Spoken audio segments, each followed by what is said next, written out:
Ladies and gentlemen, the American cheering Bulldog Nation, welcome to the Eric Deters Show. Jose Ibarra, the absolute scumbag who killed Laken Riley, the nursing student from the University of Georgia, yesterday withdrew his jury demand and says he wants to have a bench trial.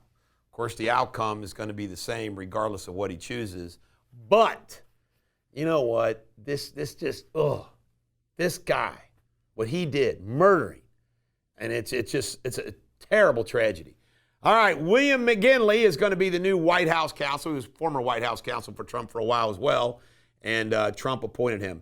Stephen Witkoff is going to be the Middle East envoy, obviously working with Mike Huckabee, et cetera. Because Mike Huckabee was appointed the Israeli ambassador yesterday. John Ratcliffe has been appointed the head of the CIA, and Pete Hegseth is the new defense secretary, the Fox News host, who has an extensive military background, very much pro-rank-and-file soldier.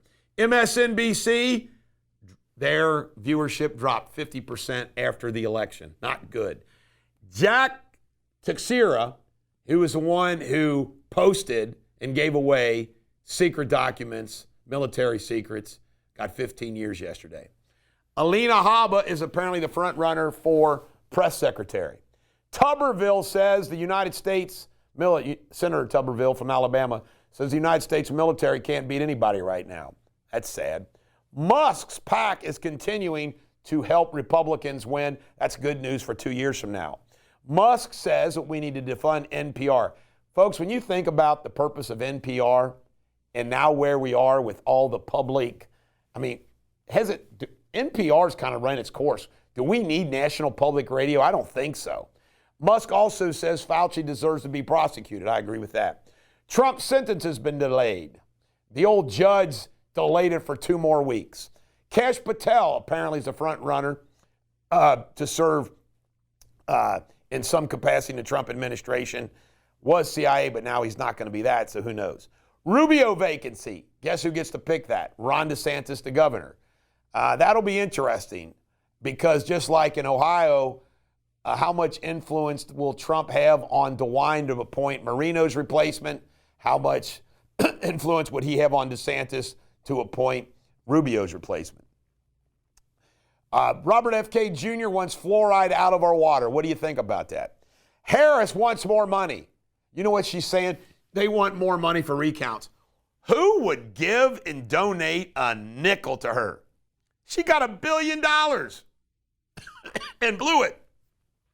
I don't think many people will. CNN's crashing and burning. They're going to do massive layoffs of talent. And the households in the balance, apparently it's 216 now. The Republicans to the Democrats. I think Democrats are at 205.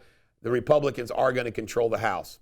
Hank Williams Jr., Kid Rock, and Nickelback are going to be doing Rock the Country, just like they did last year. Fetterman, Democrats come out and said he supports Rubio as Secretary of State, said he's a great appointment. Trump today visits the White House, sees old Joe Biden. Wouldn't you love to be a fly on that wall? And the Senate vote comes up today. Let's hope Rick Scott wins. Do not be a plume-plucked clay-brained codpiece. By the way, the latest rumor is since Noam is going to be a secretary in the cabinet, do they offer Thune the governorship of South Dakota? Interesting. We'll see what happens. This is the Bulldog. Every dog has their day. Coming up next, local news. All right, local news, folks. Here we go. Kentucky had their first meeting of the Kentucky Nuclear Energy Authority. Kentucky is going to explore nuclear options. I think like one nuclear power plant in the state of Kentucky could probably take care of all of our energy needs. There was an explosion in Louisville, 2 killed, 11 injured, more to follow tomorrow. And Speaker Osborne was reelected as the Speaker of the House. This is apparently the longest tenure a Republican has ever had as the Speaker of the Kentucky State Legislature. And the count's in, 6,000 people visited the Pete Rose Memorial on Sunday. And I thought about this. There's going to be 4 more Frisch's closing. We're going to have the Big Boy Countdown watch. Will there be any Big Boy Frisch's left? I can tell you right now, the one in Independence, I can't believe it hasn't closed yet. Judge Judy Murphy is a circuit judge down in Adair County that's been suspended for bad personal conduct from the bench. This is the Bulldog. Coming up next, Jamie Spindley in his World News. Thanks for that, Eric. The latest world headlines.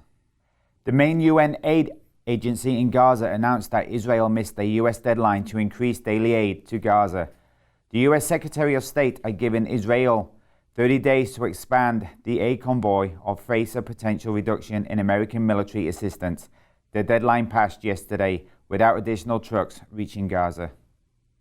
In Indiana, USA, a jury convicted Richard Allen, 52, of murdering 2 teenage girls, Liberty German and Abigail Williams, who disappeared in 2017 whilst hiking. Their bodies were discovered near Delphi, sparking a years-long investigation. Allen, a local pharmacist, was arrested in 2022 and charged with murder and kidnapping. In other news, the Archbishop of Canterbury in England, Justin Welby, stepped down following an inquiry revealing that he failed to promptly report serial physical and sexual abuse by a summer camp volunteer to police. The investigation highlighted delays in Welby's response upon learning about the abuse. And several airlines, including Qantas, Jetstar, and Virgin Australia, have cancelled flights to and from Bali due to ash clouds from a nearby volcanic eruption.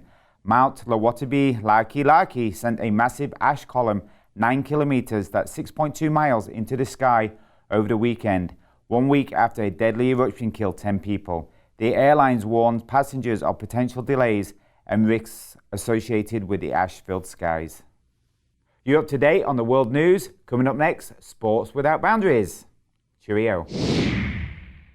All right, Sports Without Boundaries. In the top story, University of Kentucky Wildcats beat Duke 77-72. Cooper flag turned the ball over 2 straight times, last 2 possessions for Duke. FC Cincinnati was eliminated Saturday. I apologize, I forgot to mention that to New York on penalty kicks. I'm sorry, I forgot to mention that on Monday. Washington Commanders play the Philadelphia Eagles tomorrow on Thursday Night Football. Matt McClain in the Arizona League is playing a little bit of third base. That's good news because everybody who's played third base has sucked for the Reds. I would like to see Matt McClain do that. Jerry Jones says, I spent $1.3 billion. I'm not going to put up curtains. All right, Jerry, just let some more of your players drop balls because of the sun. Rest in peace, Marco Angulo. He was a 20-year-old player from the FC Cincinnati that was injured in a car accident back in his hometown. He passed away from his injuries. The Reds announced yesterday they've completed the Reds coaching staff under Frank Kona. And Michael Strahan, he did not put his hand over his chest during the national anthem. Then when the reporters got it, it's been bonkers. He's gone out and said he's sorry. He was just trying to protect his family, blah, blah, blah. Let me tell you about Michael Strahan. He's a liberal, very much a liberal.